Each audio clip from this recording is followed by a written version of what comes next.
Hello and welcome to Leaders of Tomorrow, India's only daily television platform for small businesses. Over the past 7 years, we've understood what matters most to you, the entrepreneur. And in year 8, we're taking head-on two of your most pressing concerns, that of funding and mentoring. I'm Sunanda Jayaseelan. On the show tonight, an exclusive conversation with the first woman president of CII, as well as the executive vice chairperson of Apollo Hospitals, Shobana Kamineni.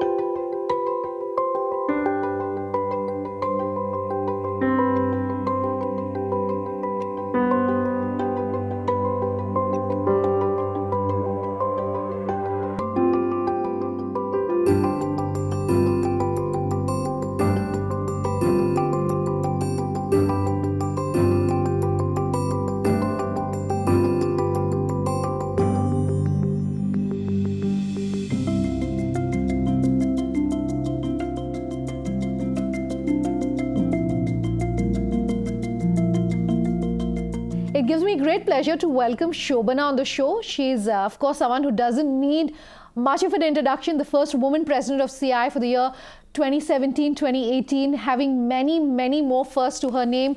Shobana, thanks for taking the time to join us on the Leaders of Tomorrow to talk in depth about your personal and your professional journey, why you're so passionate about entrepreneurship, why you're such a passionate proponent of healthcare.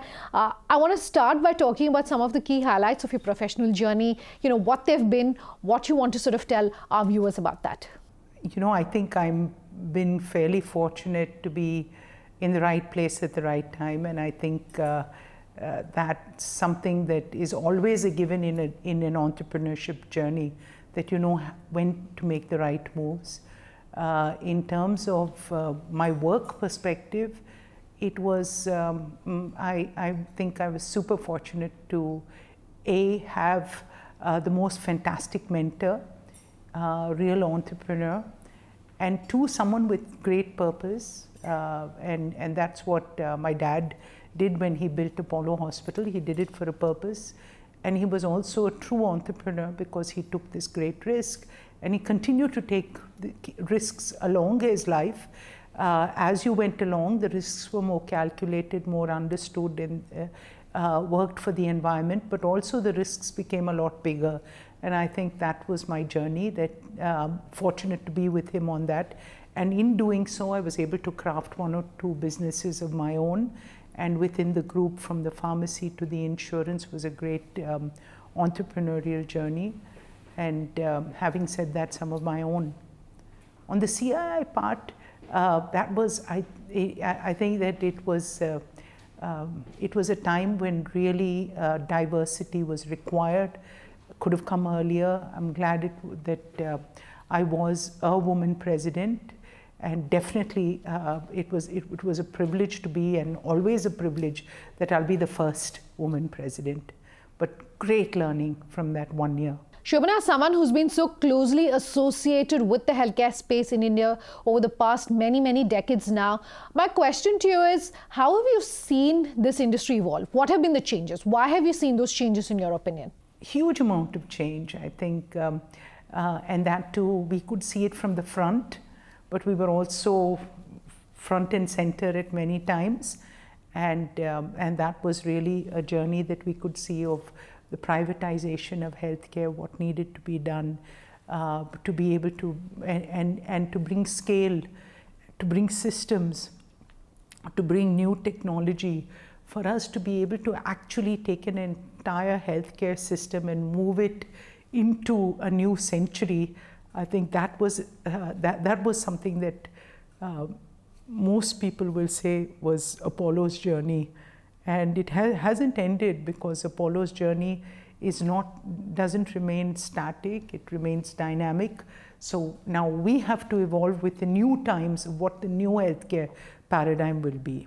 Let's look at some of the headline figures coming out from the healthcare industry, Shobana. Very impressive figures at that, of course. Nearly $34 billion, I understand, is the kind of growth expected for the healthcare industry by 2022. So in just the next 2 years, we're expecting to see a threefold increase.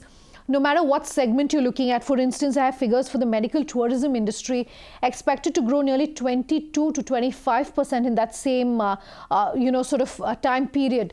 Through this interview, if you can break it down for our viewers, where are the key opportunities as you see it? What are the key trends as you see it for entrepreneurs, for the healthcare industry going forward? Unfortunately, people think that we thrive on sickness, and I think that any hospital that thinks that they can just build on sickness is really not a hospital for the future.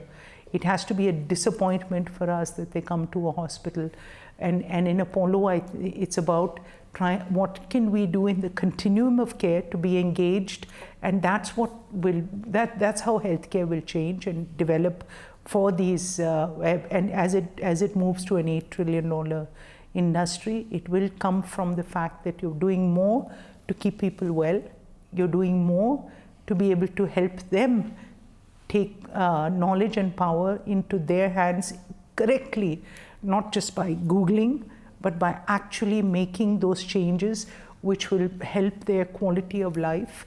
And I think that's where it'll come from. The second part of it will be medicine is going to become more precise. It's going to be more about that person.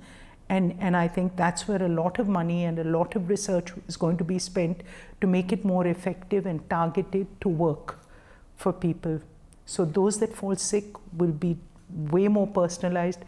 Those that are on their journey of life, we'll make sure that they continue to stay healthier. I think the journey of health is we don't look at it just in terms of the large amount of spend that's going to happen in this country, but it's also about what the outcomes, which will be try and keep people healthy, to stay away from hospitals as long as possible. And in that journey of wellness is where the continuum comes in. And those that fall sick, it's going to be more personalized and targeted to be more effective for them.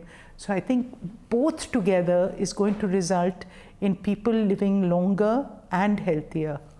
In many ways, technology is a disruptor, and I think it's a good thing, because one is that it's becoming healthcare more ubiquitous. Telemedicine, you can consult your doctor on your phone in many cases, so you don't have to drive, use resources, spend your time waiting for a doctor.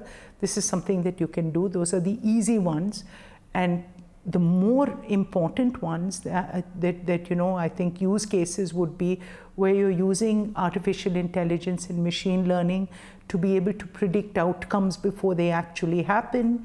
You're going to be using use cases to be seeing that the targeted drugs and the combination of this and this might work better for a cancer patient than another kind of protocol. So these are just some of the use cases, but we can bring in, as we are today, every specialty, every subspecialty, then in terms of even the foods we eat. All these are very, very important parts that are going to become disrupted. But I want to take you to a point of a completely different point of view of what technology can disrupt for us. The biggest problem of today is what are we going to do to drug resistance when you run out of the right antibiotics, which are not, and when there's a pandemic, how are you going to treat this? What are you going to do to drug-resistant viruses? So this is the thing that technology is going to come into great play for us, because we can biosynthesize cures much faster. We can start looking to see if pandemics happen, how you can isolate them. All these are plays that are also that technology is going to help us to be able to do, and people don't give it enough importance.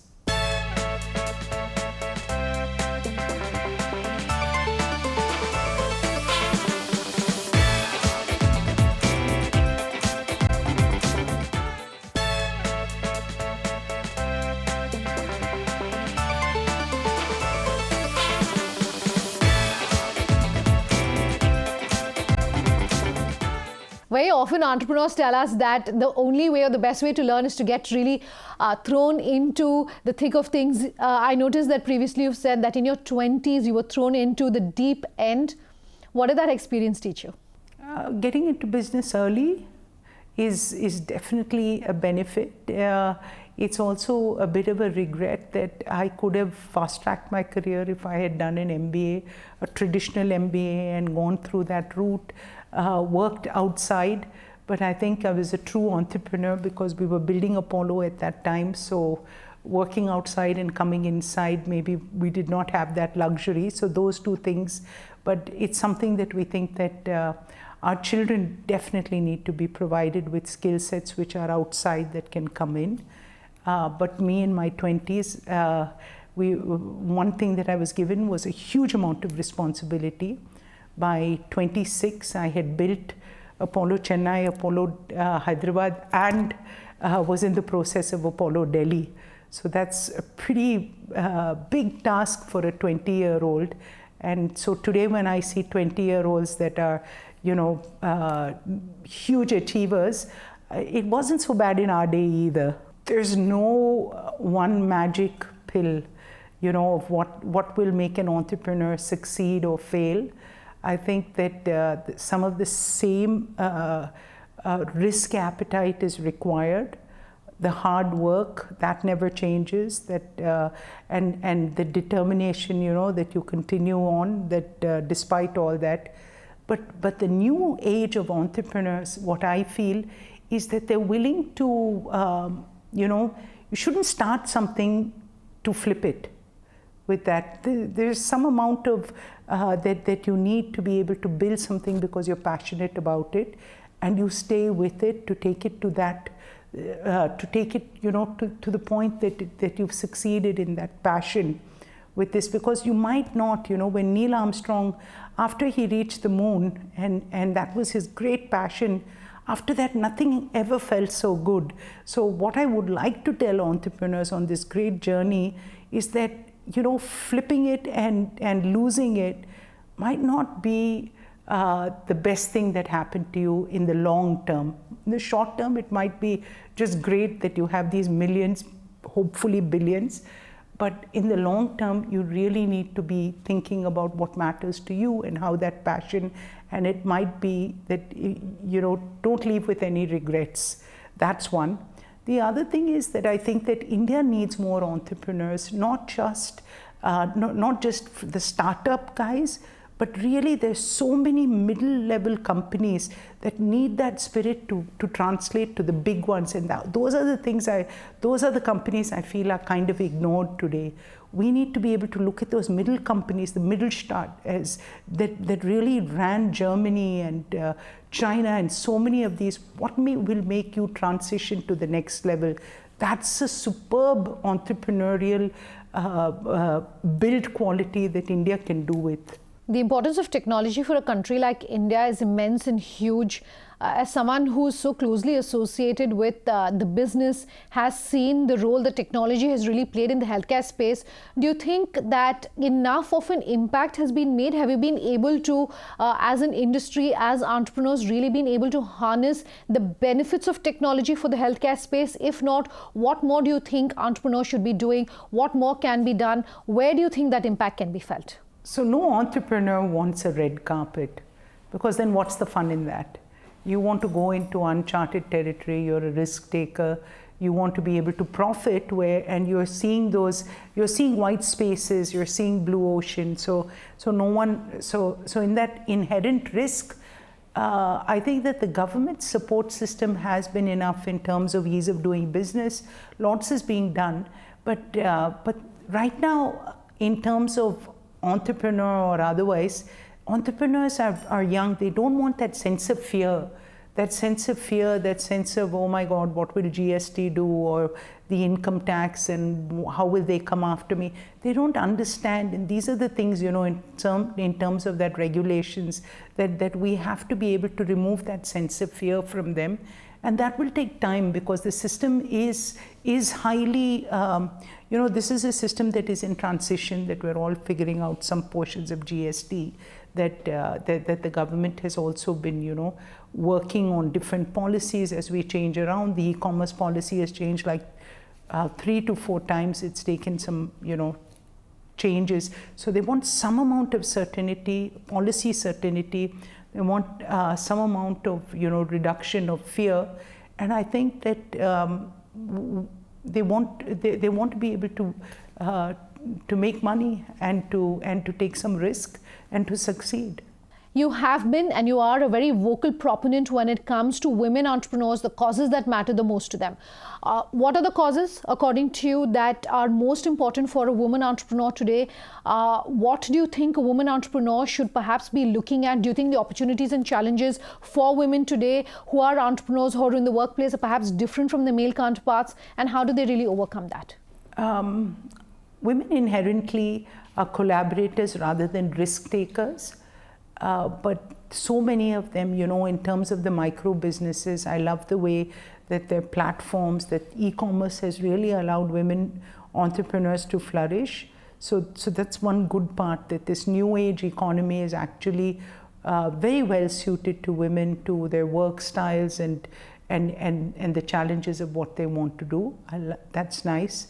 We're also working through a generational shift of girls that say that careers are important to me and they're moving forward. So I would think that by and large we're going in a right direction. Do we have enough of them?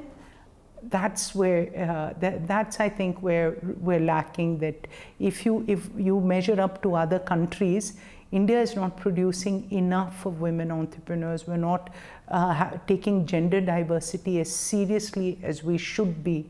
And this is something that it doesn't start just with the government. It's not the government's responsibility. It starts with us in our companies. It starts with us and anyone who has a girl child. Both my girls are real entrepreneurs, and I think that my husband and I really encourage that. And this is something that we should put into every family, regardless of whatever your social structure is. We should be able to tell girls that you can go out there and you should be financially independent. And so government, yes, please help. No amount of help is enough. Lots of self-help groups. And I like that. Please understand that the most number of women entrepreneurs are coming from the villages, are coming from the Hindustan Levers, the Shakti Ammas and all these self-help groups. The huge amount are coming from there. So let's get some more urban revival and get more women into the workforce. Shobana, my last question to you, and we were just talking about the challenges for women entrepreneurs.